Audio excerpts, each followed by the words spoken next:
Burnley 0, Chelsea 2. Chelsea up to second. Shaq, this is one of these games, and I saw a few Chelsea fans commenting before the game, don't care how we played, just get 3 points. It's the early kickoff after an international break. Cole Palmer stubbed his toe. He's out. Caicedo's not starting. He's on the bench. Chelsea won it, got the 3 points, scored twice. How did they play? They played okay, I guess, against a Burnley team that is struggling down the bottom of the table. Even though this game was at Turf Moor and Burnley, I didn't think that Burnley threatened an awful lot. And I guess it's probably easier to start with Burnley in that I thought, particularly in the first half, they passed the ball well, but never threatened. And you can see why Burnley is close to the bottom as they are. In fact, I say somewhat tongue-in-cheek, the biggest Burnley opportunity came when Sanchez decided to kick the ball into the back of Enzo Fernandez. So for all Burnley's good passing, sitting in the back and middle thirds, it translated to nothing in terms of meaningful efforts on goal. For Chelsea, to your point, you take the win. That's the only thing that mattered. Coming out of an international break, with players flying to pretty much literally all four corners of the planet to represent their countries, a big week to come, both in Europe and in the Premier League. You take this win however it comes, and then playing somebody like Burnley near the bottom is probably exactly what Enzo Maresca and Chelsea wanted and needed and got. In the end, they got the 2 goals in either half, never really looked troubled, really well worked goals. Head back to West London and think nothing of it. As they say, 3 points and up the road, or down the road in this case, especially with Barcelona to come. It would have been easy to take your eye off Burnley and focus on midweek, but that's not what happened. We'll get to the goals in a second. I want to start, though, with an incident that took place in the 26th minute. And Robert Sanchez looks like he takes the goal kick, plays it to Trevor Chalobah, who then picks it up and replaces the ball at the edge of the 6-yard box. Now, this is similar to an incident which happened a year ago in the Champions League, and it was in Belgium. It's Club Brugge against Aston Villa. Emi Martinez kicks the ball out and doesn't get outside the 18-yard box, but he plays it to Tyrone Mings, who's like, I don't fancy this. I'm going to pick the ball up, and I'm going to replace it at the edge of the 6-yard box to take the goal kick. Referee in that game gave a penalty for a handball. Should the referee in this game have given a penalty against Trevor Chalobah for picking the ball up? Well, I'm going to sit firmly on the fence here because I think a year ago, and the incident that you mentioned with Aston Villa and Club Brugge, I think was split right down the middle, and I think similarly it would be split right down the middle on this one. But also, I'll echo a lot of these sentiments that people like me and just football fans in general echoed 12 months ago. You could say, yeah, referee, just use your common sense. I'm not sure that Chalobah thought that the goal kick was being taken. He kind of wanted to place it in the corner of the box. I think Sanchez, when he touches it off, he thinks, yeah, I'm taking this as a goal kick. But I think, again, I think you poll 100 people, 50 say, I'm fine with it. I'm fine with it just being a goal kick, and 50 kind of screaming there should have been a penalty. There's precedent to it. Listen, I think this kind of leans into a couple of things. One, I think refereeing is always a little bit more harsh in Europe, and secondly, how games are refereed.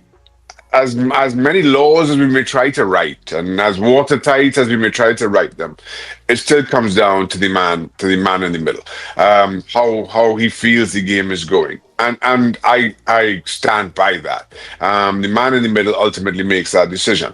So I looking at the game today, and as the incident played out, I had no problem with the referee kind of waving it away and saying, "Listen, this is a goal kick. Let's get on with it." I knew what would come after, regardless. But still, I'm I'm happy. I'm happy with the decision. If the referee decided to give a penalty, I'd say, yeah, it was well within his right to as well. That is why one day I can see you as president of Trinidad and Tobago, because you don't want to upset anybody. You can see both sides.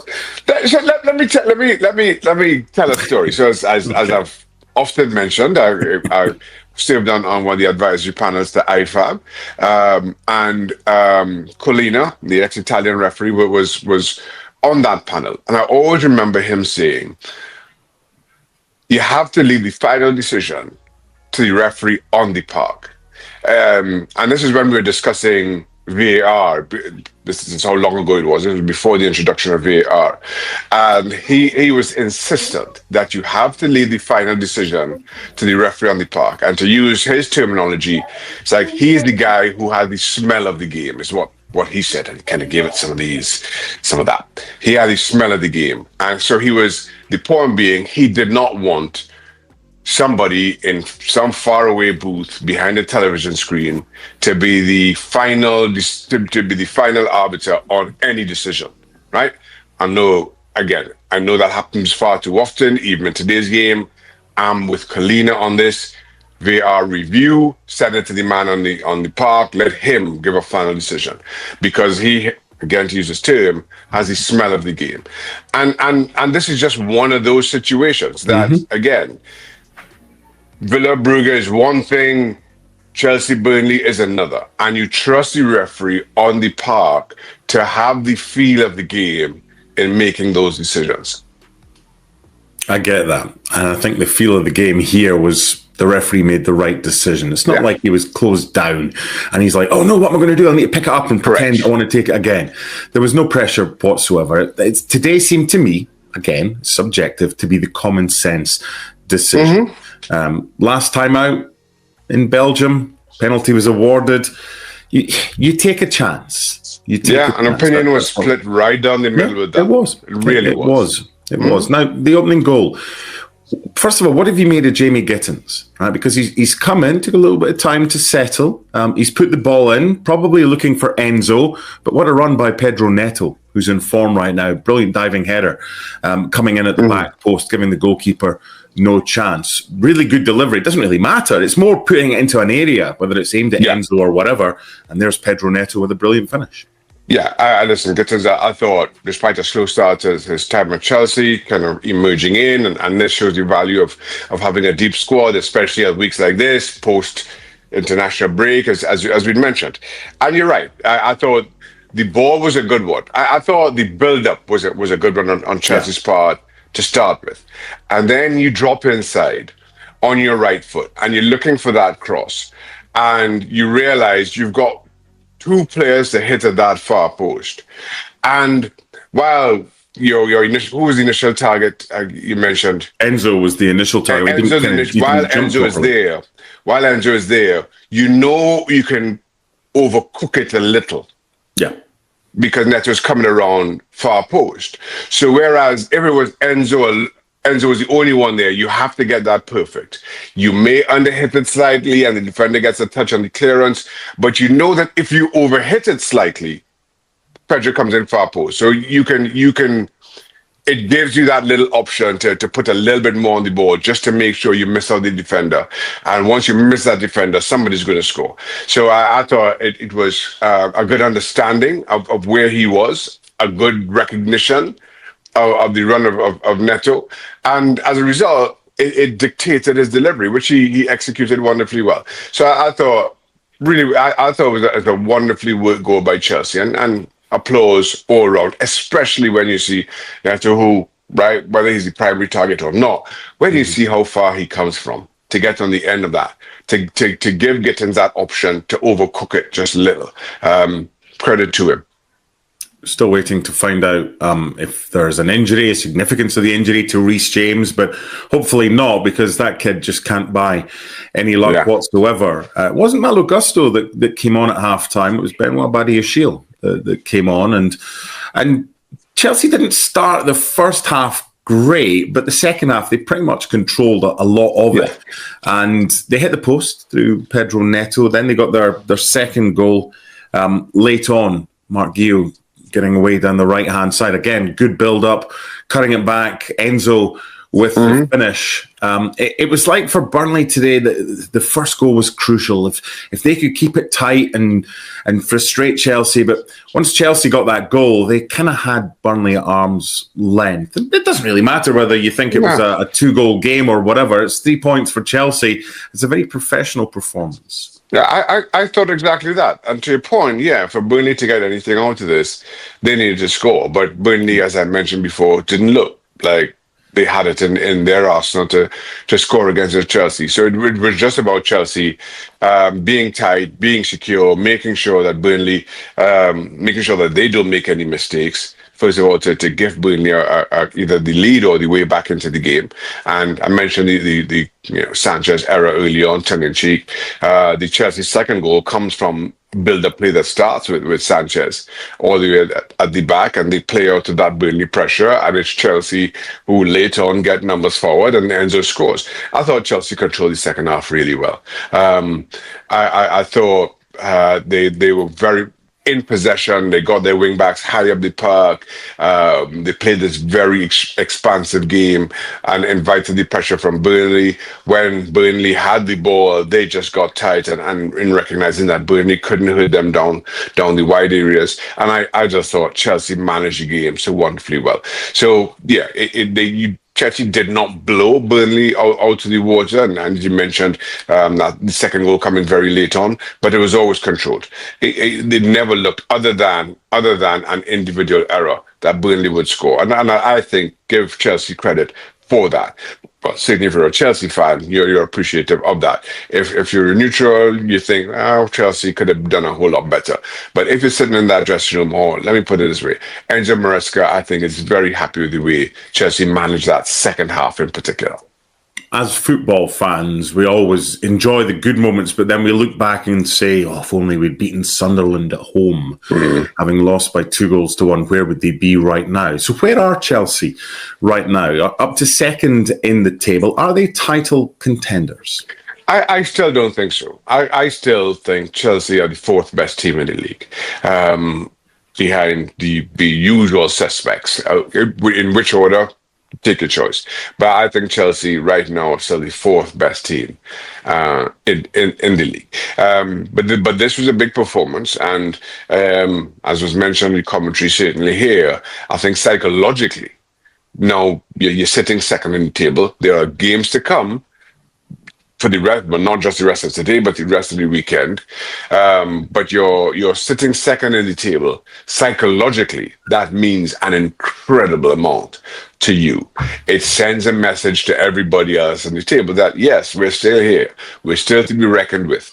There may be somebody sitting in his house somewhere thousands of miles away, foolishly saying that we're the fourth best team in the league, but we are here and we are to be taken seriously. And again, Chelsea have earned that. What a week for Chelsea coming up. Barcelona at home in the Champions League. But I want to focus on the next Premier League game. It's Arsenal at home next weekend. If Chelsea beats Arsenal, then what? Well, we have a real title race on our hands. I maintain, and while I said Chelsea are fourth, and I think behind the usual three, I think, as of right now, Arsenal are the best team in the league. Chelsea fourth, as I say, and then take a pick between City and Liverpool pretty much. Personally, I think City are second, Liverpool third. But Chelsea all of a sudden gets a result. I think that opens the door for Manchester City. That opens the door for Liverpool. And it not only opens the door, I mean, it is Chelsea kicking open the door, screaming that, yeah, we are here and we have to be taken seriously. This is a huge game for Chelsea. They can make an incredible noise next weekend. After that game, here's the 6 games in the Premier League that Chelsea will play in December. Leeds, Bournemouth, Everton, Newcastle, Villa, and Bournemouth again. Not a bad run of fixtures. Not a bad run at all. Certainly the trickiest of those ties, I may be biased, but Newcastle, who are not enjoying a good run of form themselves. But on paper, those games are there to be won for Chelsea. and should be won by Chelsea. But as the old cliche goes, the game isn't played on paper. That's the only difficulty for Chelsea here. That you go into this run of games expecting you are expected to win them, and if you don't, those are big points against those opponents. The form that they're in, the positions in the table that they're in, those are big points to drop. So Cole Palmer was back training. And then on Wednesday, he stubs his toe at home. And he's out today against Barca and against Arsenal. Mr. Hislop's household over the years, has Shaka ever tripped over the dog or done something silly that kept you out of games or ESPN FC? No. Thank goodness. I don't have those stories. The stub toe or the bottle of salad cream that drops in your instep, and I don't have any of those stories. Thankfully, I've got small dogs. I've got 2 dogs that weigh a total of 16 pounds between them, added up. I'm not tripping on any of them little things. Okay. It reminds me of Kirk Broadfoot, the former Rangers player, tried to microwave an egg and it exploded when he took it out, and that was him out for a while. But look, things can happen. Cole Palmer will be back. Apparently. Don't microwave eggs or do silly things. Let's end with Burnley. Burnley, Sunderland, and Leeds were the 3 teams that came up. We thought there might be one of them staying up. Sunderland right now look most likely. Sunderland, yeah. Exactly. If there's one, it's Sunderland. Sunderland know who they are. Sunderland know who they are. They're very well organized. They've signed well. They're physical. Absolutely. They know who they are. As I mentioned about Burnley, I thought very good footballing team. Scott Parker, I guess, has them playing that way. That's how they got promoted, but just far too lightweight up front. And that's a challenge. And then what you saw, especially from Chelsea in the second half, is you can pass out of that pressure. You know, they try to press you high up the park, especially if they fall behind, and Chelsea made very easy work. And maybe I'm not giving Chelsea enough credit, but Chelsea made easy work of passing out of that pressure. Never really seemed in any real danger. That's not a good formula for success, for staying up. No, Wolves are bottom. They're at home today against Palace. Forest second bottom go to Liverpool, and your old boys, West Ham, at Bournemouth. West Ham finish above Burnley, don't they? They should. If they don't, they're going down.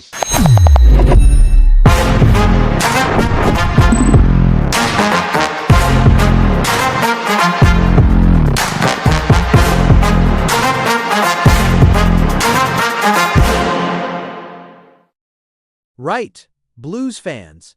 Let's talk about what just happened at Turf Moor, because Chelsea have just moved up to second in the Premier League table with a professional 2-0 victory over Burnley. And honestly, this was exactly the kind of performance Enzo Maresca needed after the international break. Now, before we get into the nitty-gritty of this match, I want to address the elephant in the room, Cole Palmer. The lad was supposed to be back, yeah? After weeks out with that groin injury, he was ready to return. But then, in the most bizarre twist imaginable, he stubbed his toe on a door at home 2 days before the match and fractured it. You genuinely couldn't make this up. So Palmer misses out on Burnley, Barcelona, and the massive Arsenal clash, absolutely gutting for him and for us as Chelsea supporters. But here's the thing, and if you're enjoying this breakdown, make sure you smash that subscribe button and turn on notifications, because we're bringing you the best Chelsea analysis on YouTube. Maresca's side showed they can cope without Palmer. They've now gone 9 unbeaten in the league, and this win puts us just 3 points behind Arsenal at the top. The title race is well and truly on. Let's talk about the goals, because they were both brilliantly worked.